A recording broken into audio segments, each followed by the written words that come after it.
దగ్గరికి అయిపోయింది కదా, కస్తూరి మేతి యాడ్ చేసుకుంటాం కొంచెం. ఇది వేయడం వల్ల మంచి సువాసన వస్తుంది, చాలా బాగుంటుంది కర్రీ కూడా.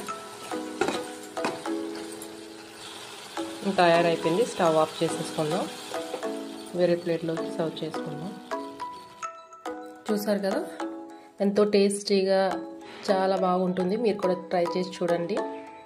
మీకు ఈ వీడియో నచ్చినట్టయితే లైక్ చేయండి, షేర్ చేయండి, సబ్స్క్రైబ్ చేయడం మాత్రం మర్చిపోకండి. చూసారు కదా, వేరే సర్వింగ్ బౌల్లో తీసేసుకున్నాను. ఇది రైస్తో చాలా బాగుంటుంది, బిర్యానీస్ కూడా చూసారు కదా, వేరే సర్వింగ్ బౌల్లో తీసేసుకున్నాను. ఇది రైస్తో చాలా బాగుంటుంది, బిర్యానీస్ కూడా బాగుంటుంది. మీకు ఈ వీడియో నచ్చినట్టయితే లైక్ చేయండి, షేర్ చేయండి, సబ్స్క్రైబ్ చేయడం మాత్రం మర్చిపోకండి.